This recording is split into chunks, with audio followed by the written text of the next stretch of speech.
Good morning. आज online video class में हम लोग किरण प्रकाश की ray optics NCERT chapter number 9 का वीडियो 10 देखेंगे। हम लोग पीछे के वीडियो में अभी तक जो पढ़े हैं, प्रकाश क्या है, प्रकाश की परावर्तन के नियम, प्रकाश के परावर्तन के प्रकार, इसके बाद दर्पण के प्रकार जिसमें समतल दर्पण और गोलीय दर्पण। गोलीय दर्पण में हमने जाना कि उत्तल दर्पण और अवतल दर्पण।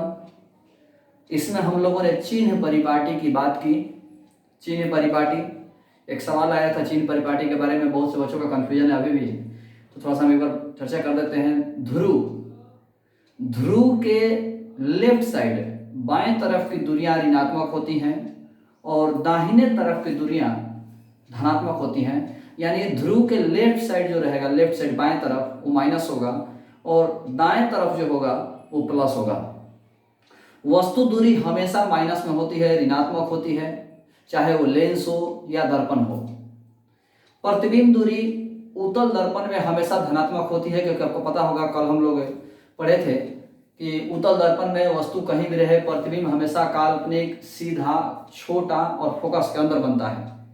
इसीलिए उत्तल दर्पण में प्रतिबिंब दूरी हमेशा धनात्मक होती है, जबकि अवतल दर्पण में आपने देखा कि प्रतिबिंब दर्पण के लेफ्ट साइड भी बन रहा है और दर्पण के पीछे भी बन रहा है। इसीलिए अवतल दर्पण में प्रतिबिंब दूरी प्लस भी हो सकता है और माइनस भी हो सकता है। तो हम लोगों ने चिन्ह परिपाटी की बात की। उसके बाद हम लोगों ने देखा कि प्रतिबिंब की स्थिति क्या होगी, यानी वस्तु कहाँ होगा तो प्रतिबिंब कहाँ बनेगा। अवतल दर्पण में हमने 6 केस के बारे में बात की। इसके बाद उत्तल दर्पण में प्रतिबिंब की स्थिति के बारे में हमने बात किया। उसके बाद हमने ये बताया कि फोकस दूरी वक्रता त्रिज्या के आधी होती है। और लास्ट में जो हम लोगों ने कल पढ़ा, वो हम लोगों ने पढ़ा है दर्पण सूत्र के बारे में। दर्पण सूत्र, चाहे वो उत्तल दर्पण की बात करें या अवतल दर्पण की बात करें, सूत्र होता है 1/v + 1/u = 1/f। v क्या है आप जानते होंगे, प्रतिबिंब दूरी, u क्या है तो वस्तु दूरी, और f क्या है तो फोकस दूरी। इसके आगे आज हम लोग आवर्धन टॉपिक को पढ़ेंगे। आवर्धन, मैग्निफिकेशन। आवर्धन, मैग्निफिकेशन।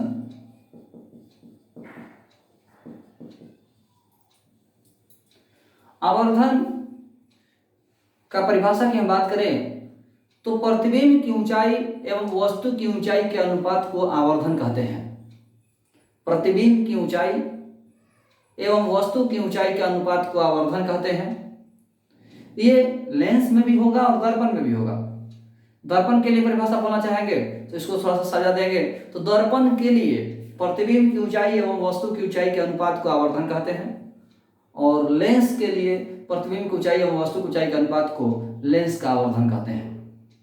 तो दर्पण के लिए प्रतिबिंब की ऊंचाई एवं वस्तु की ऊंचाई के अनुपात को दर्पण का आवर्धन कहते हैं। आवर्धन को m से सूचित किया जाता है, छोटा m। आवर्धन को छोटा m से सूचित किया जाता है। यानी दर्पण के लिए आवर्धन की हम बात करें तो आवर्धन बराबर प्रतिबिंब की ऊंचाई, आवर्धन बराबर प्रतिबिंब की ऊंचाई बटा वस्तु की ऊंचाई। दर्पण के लिए आवर्धन बराबर प्रतिबिंब की ऊंचाई बटा वस्तु की ऊंचाई। इसमें हम लोग देख सकते हैं m = कैपिटल H/h। आवर्धन बराबर प्रतिबिंब की ऊंचाई बटा वस्तु की ऊंचाई, तो m = कैपिटल H/h। ये आपका लेंस का भी सूत्र यही होगा, m बराबर कैपिटल H/h, और दर्पण का भी सूत्र यही होगा, m = कैपिटल H/h। इसमें हम एक और रिलेशन पढ़े हैं मैट्रिक क्लास में, सब मैट्रिक में पढ़ना था। m = -v/u, ये दर्पण के लिए स्पेशल होगा। m बराबर -v/u, ये स्पेशली दर्पण के लिए होगा। लेकिन ये जो सूत्र आप देख रहे हो, ये लेंस के लिए भी होगा और दर्पण के लिए होगा, लेकिन ये सूत्र केवल दर्पण के लिए होगा। यदि इसमें का एक सूत्र लिखना चाहते हो तो लेंस में होता है प्लस v बटा यू, m बराबर v बटा यू प्लस में, ये आपका लेंस के लिए होगा। m बराबर माइनस v बटा यू दर्पण के लिए, m बराबर प्लस v बटा यू लेंस के लिए। लेकिन प्रतिबिंब की ऊंचाई बटा वस्तु की ऊंचाई ये आपका दर्पण के लिए भी और लेंस के लिए भी।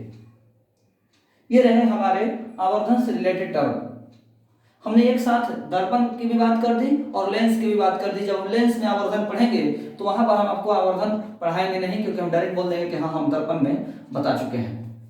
क्योंकि दर्पण में आवर्धन प्रतिबिंब की ऊंचाई बटा वस्तु की ऊंचाई, लेंस में भी आवर्धन प्रतिबिंब की ऊंचाई बटा वस्तु की ऊंचाई। लेकिन दर्पण में m बराबर माइनस v बटा यू और लेंस में m बराबर v बटा यू प्लस में। यदि आप ये सूत्र देखना चाहते हैं कि सूत्र आया कहां से, तो हम लोग पिछला क्लास में ही कल देख रहे थे, याद होगा शायद, इस तरह से कि AB Bata A dash B dash बराबर AP बाटा PC, इस तरह से करके हम लोग कल देख रहे थे, याद होगा मुझे एग्जैक्ट। तो यही हमारा प्रतिबिंब की ऊंचाई बटा वस्तु की ऊंचाई हम यहां से रिलेशन लेकर के निकाल सकते हैं। ये सूत्र आया कहां से, ये सूत्र आपको मैट्रिक में सिद्ध भी करवाया गया होगा कि m बराबर माइनस v बटा यू कहां से आया। अब हम आवर्धन से रिलेटेड कुछ पॉइंट्स के बारे में बात करेंगे। आवर्धन में हम कुछ पॉइंट्स के बारे में बात करेंगे। जैसे आप लोगों ने देखा कि आवर्धन m बराबर कैपिटल H बटा स्मॉल h, यानी प्रतिबिंब की ऊंचाई बटा वस्तु की ऊंचाई, प्रतिबिंब की ऊंचाई बटा वस्तु की ऊंचाई। अब कुछ लोग जानते होंगे, डायग्राम जो लोग बनाए होंगे या डायग्राम को जो लोगों ने ध्यान दिया होगा उनको पता होगा कि यदि प्रतिबिंब काल्पनिक बनेगा, यदि प्रतिबिंब काल्पनिक बनेगा तो सीधा बनेगा, और यदि वास्तविक बनेगा तो उल्टा बनेगा। यदि आप लोगों ने डायग्राम बना करके प्रैक्टिस किया होगा तो इस चीज को जरूर नोटिस किया होगा आपने। तो ध्यान दीजिएगा, m बराबर कैपिटल H बटा स्मॉल h, प्रतिबिंब की ऊंचाई बटा वस्तु की ऊंचाई। चिन्ह परिपाटी में एक पॉइंट हम आपको यहां पर जुड़वा दे रहे हैं, ऐड कर दे रहे हैं कि मुख्य अक्ष के ऊपर प्लस होता है और मुख्य अक्ष के नीचे माइनस होता है। इसका विशेष जरूरत है नहीं, लेकिन फिर भी समझिए, मुख्य अक्ष के ऊपर प्लस होता है और मुख्य अक्ष के नीचे माइनस होता है। मुख्य अक्ष के ऊपर होगा तो प्लस होगा और मुख्य अक्ष के नीचे होगा तो माइनस होगा। यानी हम कह सकते हैं कि काल्पनिक प्रतिबिंब बनेगा तो ऊपर वाला प्लस होगा, क्योंकि प्रतिबिंब काल्पनिक बनता है, और वास्तविक बनेगा तो उल्टा रहेगा तो माइनस हो जाएगा। तो खैर उसके बारे में हम बाद में चर्चा करेंगे। अब हम ध्यान दीजिएगा, तो m बराबर माइनस v बटा यू, एक सूत्र आपका ये भी होता है। अब समझिए, मान लीजिए कि प्रतिबिंब की ऊंचाई 10 सेंटीमीटर है और वस्तु की ऊंचाई 5 सेंटीमीटर है। फर्स्ट केस में आप समझिए कि प्रतिबिंब की ऊंचाई 10 सेंटीमीटर है और वस्तु की ऊंचाई 5 सेंटीमीटर है, तो भाग देंगे तो 2 आएगा, यानी m का मान 2 आया। अगला केस में हम लोग समझने की कोशिश करें कि प्रतिबिंब की ऊंचाई 5 सेंटीमीटर है और वस्तु की ऊंचाई 10 सेंटीमीटर है, तो भाग देंगे तो 1/2 आएगा। और तीसरा केस में देखें कि प्रतिबिंब की ऊंचाई 10 सेंटीमीटर है और वस्तु की ऊंचाई भी 10 सेंटीमीटर है, भाग देंगे तो 1 आएगा। यानी हम यहां कह सकते हैं कि m का मान 1 से बड़ा है, m का मान 1 से बड़ा है। यहां कह सकते हैं कि m का मान 1 से छोटा है, और यहां कह सकते हैं कि m इक्वल टू 1 है। ये हमने एक एग्जाम्पल के माध्यम से समझाने की कोशिश की। मैथ में आप लोग जानते होंगे, यदि ऊपर में बड़ा रहे और नीचे छोटा रहे तो जब भी भाग देंगे तो 1 से बड़ा ही आएगा। यदि ऊपर में बड़ा हो और नीचे में छोटा संख्या हो तो भाग देंगे तो हमेशा 1 से बड़ा ही आएगा। इसका मतलब हुआ कि यदि प्रतिबिंब की ऊंचाई वस्तु की ऊंचाई से बड़ा हो तो m का मान 1 से बड़ा होता है, जब भी आएगा तो 1 से बड़ा आएगा। यदि प्रतिबिंब की ऊंचाई वस्तु की ऊंचाई से अधिक हो तो m का मान हमेशा 1 से अधिक आएगा। उसका उल्टा देखिए यहां पर, यदि प्रतिबिंब की ऊंचाई वस्तु की ऊंचाई से छोटा हो यदि प्रतिबिंब की ऊंचाई वस्तु की ऊंचाई से छोटा हो तो m का मान 1 से छोटा आएगा, और यदि प्रतिबिंब की ऊंचाई वस्तु की ऊंचाई के बराबर हो तो m का मान 1 आएगा। तो यहां से 3 पॉइंट निकला। फर्स्ट पॉइंट, m का मान 1 से बड़ा हो तो प्रतिबिंब बड़ा बनता है, m का मान 1 से छोटा हो तो प्रतिबिंब वस्तु से छोटा बनता है, और m का मान 1 हो तो प्रतिबिंब वस्तु के बराबर बनता है। ये 3 पॉइंट आप ध्यान रखेंगे। ये लेंस में भी लागू होगा, दर्पण में भी लागू होगा, बार बार बोल रहे हैं हम। m का मान 1 से बड़ा हो तो प्रतिबिंब वस्तु से बड़ा बनेगा, m का मान 1 से छोटा हो तो प्रतिबिंब वस्तु से छोटा बनेगा, और m का मान 1 हो तो प्रतिबिंब वस्तु के बराबर बनेगा। ये 3 पॉइंट आपको ध्यान रखने होंगे। अब हम लोग बात करेंगे, ध्यान दीजिएगा अगले पॉइंट्स के बारे में, कि यदि प्रतिबिंब, जैसे हमारा ये दर्पण हो गया मान लीजिए, तो यदि प्रतिबिंब राइट साइड बनता है, ये आपका राइट साइड हुआ और ये आपका लेफ्ट साइड हुआ। यदि प्रतिबिंब राइट साइड बनता है तो प्लस होगा, प्रतिबिंब दूरी प्लस होगा। अभी जस्ट हमने बताया कि दाहिने तरफ प्लस होता है और बाएं तरफ माइनस। तो यदि प्रतिबिंब दाहिने तरफ बनता है तो प्लस होगा प्रतिबिंब दूरी, और बाएं तरफ बनेगा तो माइनस होगा प्रतिबिंब दूरी। दाहिने तरफ प्रतिबिंब बनने का मतलब हुआ कि काल्पनिक प्रतिबिंब बनेगा। यदि प्रतिबिंब दाहिने तरफ बनेगा तो काल्पनिक होगा, और बाएं तरफ बनेगा तो वास्तविक होगा। ये दर्पण की बात कर रहे हैं हम। दर्पण में यदि प्रतिबिंब दाहिने तरफ बनेगा तो काल्पनिक होगा, बाएं तरफ बनेगा तो वास्तविक होगा। यानी हम कह सकते हैं कि काल्पनिक प्रतिबिंब बनेगा तो प्रतिबिंब दूरी प्लस होगा, काल्पनिक प्रतिबिंब बनेगा तो प्रतिबिंब दूरी प्लस होगा, और वास्तविक प्रतिबिंब बनेगा तो प्रतिबिंब दूरी माइनस होगा। इसी को ध्यान रखिएगा। इसके बाद हमने बताया कि जैसे ये मुख्य अक्ष है, तो मुख्य अक्ष के ऊपर प्रतिबिंब है या वस्तु जो भी है तो ये प्लस होगा, और नीचे है तो माइनस होगा। यदि ऊपर की तरफ वस्तु तो हमेशा ऊपर रहता है तो वस्तु दूरी तो हमेशा प्लस ही रहेगा। वस्तु की जो ऊंचाई है, सॉरी, वस्तु की ऊंचाई हमेशा प्लस रहेगा। जो भी वस्तु की ऊंचाई है ये हमेशा प्लस होगा। बात आती है प्रतिबिंब की। प्रतिबिंब सीधा भी बन सकता है, उल्टा भी बन सकता है। तो प्रतिबिंब यदि सीधा बनेगा, प्रतिबिंब यदि सीधा बनेगा तो यह काल्पनिक होगा, और यदि उल्टा बनेगा तो वास्तविक होगा। वास्तविक प्रतिबिंब उल्टा बनता है, काल्पनिक प्रतिबिंब सीधा बनता है। यानी हम देखेंगे वस्तु की ऊंचाई तो हमेशा प्लस होगा क्योंकि सीधा रहता है, वस्तु हमेशा सीधा रहता है इसलिए प्लस होगा। अब बात आती है प्रतिबिंब की। यदि प्रतिबिंब काल्पनिक होगा तो ऊपर प्लस होगा, प्रतिबिंब यदि काल्पनिक होगा तो ऊपर भी प्लस होगा, और प्लस प्लस में भाग देंगे तो m का मान प्लस आएगा। यदि प्रतिबिंब वास्तविक बनता है तो ऊपर में माइनस होगा, यदि प्रतिबिंब वास्तविक बनता है तो ऊपर माइनस होगा, और नीचे तो प्लस है ही, तो माइनस में प्लस से भाग देंगे तो माइनस आएगा। यानी हम जिस पॉइंट के बारे में चर्चा करना चाह रहे हैं, और उसको एक वर्ड में समझिए कि प्रतिबिंब यदि काल्पनिक बनेगा तो m का मान धनात्मक होगा। प्रतिबिंब यदि काल्पनिक बनेगा तो m का मान धनात्मक होगा। क्यों? क्योंकि प्रतिबिंब सीधा होगा। वस्तु तो सीधा होता ही है, प्रतिबिंब भी सीधा होगा, और दोनों ही सीधा हो गया तो प्लस हो गया। लेकिन यदि प्रतिबिंब वास्तविक बनता है, प्रतिबिंब वास्तविक बनता है तो m का मान माइनस होगा। m का मान माइनस होगा तो हम भाग देंगे, माइनस में प्लस है तो माइनस होगा। यानी प्रतिबिंब वास्तविक बनेगा तो m का मान ऋणात्मक होगा। 2 पॉइंट और जोड़िए। m का मान धनात्मक हो तो प्रतिबिंब काल्पनिक बनता है, m का मान ऋणात्मक हो तो प्रतिबिंब वास्तविक बनता है। तो अभी तक 5 पॉइंट हो गए। m का मान 1 से बड़ा हो तो प्रतिबिंब वस्तु से बड़ा बनता है, m का मान 1 से छोटा हो तो प्रतिबिंब वस्तु से छोटा बनता है, m का मान 1 हो तो प्रतिबिंब वस्तु के बराबर बनता है। चौथा पॉइंट में हमने बताया कि m का मान धनात्मक हो। m का मान धनात्मक होने का मतलब हुआ कि प्रतिबिंब सीधा होगा, और प्रतिबिंब सीधा काल्पनिक होता है। तो m का मान धनात्मक हो तो प्रतिबिंब काल्पनिक होगा। m का मान ऋणात्मक हो, m का मान ऋणात्मक तब ही आएगा जब प्रतिबिंब उल्टा होगा, और प्रतिबिंब उल्टा का मतलब हुआ वास्तविक। तो m का मान ऋणात्मक हो तो प्रतिबिंब वास्तविक बनेगा, m का मान धनात्मक हो तो प्रतिबिंब काल्पनिक बनेगा, m का मान ऋणात्मक हो तो प्रतिबिंब वास्तविक बनेगा। ये हमारे 5 पॉइंट हुए। आवर्धन से रिलेटेड। अब हम आवर्धन से रिलेटेड 2 सूत्र और बात करें।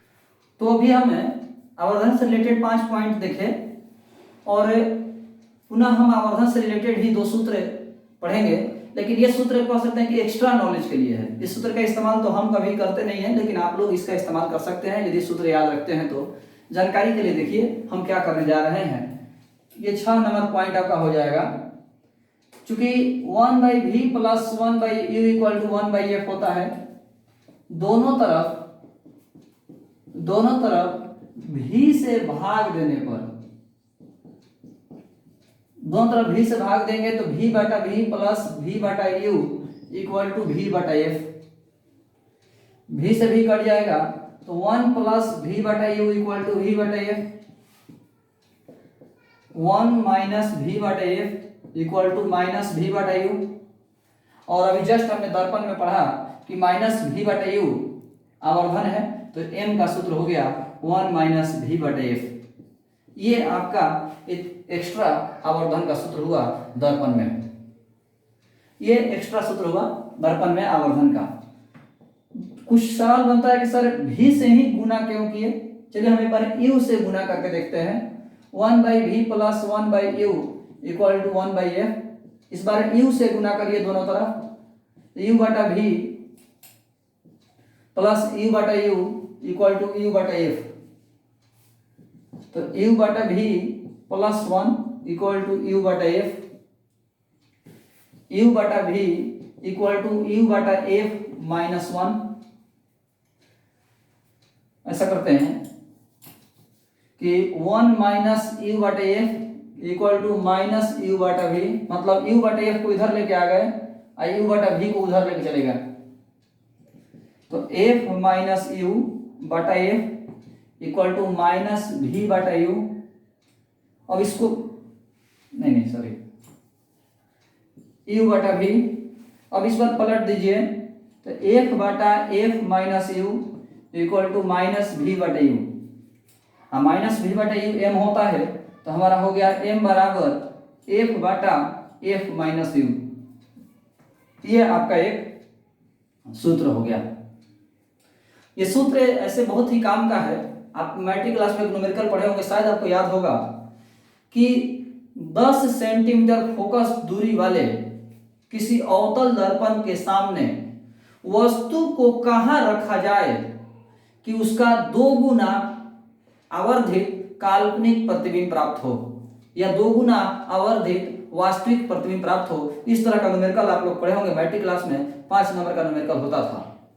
फिर से एक बार समझिए, प्रश्न दिया रहता था कि 10 जरूरी कभी एग्जांपल दे रहे हैं, 10 सेंटीमीटर फोकस दूरी वाले अवतल दर्पण, तो अवतल दर्पण तो फोकस दूरी दे दिया 10 सेंटीमीटर, तो अवतल दर्पण की फोकस दूरी माइनस होती है। तो 10 सेंटीमीटर फोकस दूरी वाले अवतल दर्पण के सामने वस्तु को कहां रखा जाए, u का मान निकालना है कि 2 गुना काल्पनिक आवर्धित प्रतिबिंब प्राप्त हो, यानी m का मान 2 दिया हुआ है, काल्पनिक है तो प्लस होगा। अब देखिए तो f दे दिया, m दे दिया, u निकालना है, तो f दे दिया, m दे दिया, u निकालना है। इस सूत्र में डाल देंगे, एक लाइन में बन जाएगा। यदि आप इस सूत्र का इस्तेमाल नहीं करेंगे तो ये एक लाइन में नहीं बनेगा, कम से कम 1 पेज से लग सकता है, अधिक भी हो सकता है, 1.5 पेज भी हो सकता है। तो ये सूत्र कह सकते हैं कि शॉर्ट ट्रिक की तरह हो गया। इस तरह के न्यूमेरिकल प्रश्न पूछे जाते हैं, ध्यान रखिएगा। ये दर्पण से रिलेटेड 2 और आवर्धन के सूत्र हो गए। ये m बराबर 1 माइनस v/f। जब v और f दिया हो तो m का सूत्र इसका इस्तेमाल करेंगे, और f और u दिया हो तो m निकालने के लिए हम इस सूत्र का इस्तेमाल करेंगे। ये दोनों ही एक एक्स्ट्रा नॉलेज के लिए सूत्र हमारा हो गया। इस तरह आवर्धन हमारा कंप्लीट हुआ। एक बार फिर से समझें, प्रतिबिंब की ऊंचाई बटा वस्तु की ऊंचाई आवर्धन है। m बराबर प्रतिबिंब की ऊंचाई यानी कैपिटल H बटा स्मॉल h। ये दर्पण में भी होगा, लेंस में भी होगा, लेकिन दर्पण में एक सूत्र होता है m बराबर माइनस v/u, जहां v क्या है, प्रतिबिंब दूरी, u क्या है, वस्तु दूरी। लेंस में माइनस v/u नहीं होता है, लेंस में m बराबर प्लस v/u होता है। आवर्धन से रिलेटेड 5 पॉइंट और हैं। m का मान 1 से बड़ा हो तो प्रतिबिंब वस्तु से बड़ा बनता है, m का मान 1 से छोटा हो तो प्रतिबिंब वस्तु से छोटा बनता है, m का मान 1 हो तो प्रतिबिंब वस्तु के बराबर बनता है। इसके बाद 2 सूत्र हमने एक्स्ट्रा बताया कि V और F दिया हो तो M का इस्तेमाल निकालने के लिए इसका इस्तेमाल करेंगे, F और U दिया हो तो M का मान निकालने के लिए हम इस सूत्र का इस्तेमाल करेंगे। इस प्रकार हमारा आवर्धन कंप्लीट हुआ। इसके आगे हम लोग अगले टॉपिक पर बात करते हैं। हम लोग अगले टॉपिक पर बात करेंगे। अगला टॉपिक हमारा होगा प्रकाश का अपवर्तन। अभी तक हम लोग यहाँ तक जो भी पढ़ रहे थे वो प्रकाश का परावर्तन था। अब हम लोग पढ़ेंगे अगला घटना प्रकाश का अपवर्तन। तो प्रकाश का अपवर्तन हम लोग अगले वीडियो में देखेंगे। हम लोग जो लोग भी नए बच्चे आ रहे हैं हम उनको बता दें, टेलीग्राम आप ऐप डाउनलोड कर लीजिए। टेलीग्राम ऐप जब डाउनलोड करिएगा तो उसमें आप concept of physics by Manish sir search कीजिए। Concept of physics by Manish sir search कीजिए तो आपको एक ग्रुप खुलेगा। उस ग्रुप में जो भी पढ़ाया हुआ है उस वीडियो का लिंक और नोट्स मिल जा रहा है, आप आसानी से देख सकते हैं। या डायरेक्ट यदि आप यूट्यूब चैनल पर देख रहे हैं तो यूट्यूब चैनल में प्रत्येक वीडियो के डिस्क्रिप्शन में टेलीग्राम ऐप का लिंक दिया हुआ है, आप वहां से भी जा सकते हैं। तो आज के लिए हम लोग इतना ही रहने देंगे। धन्यवाद।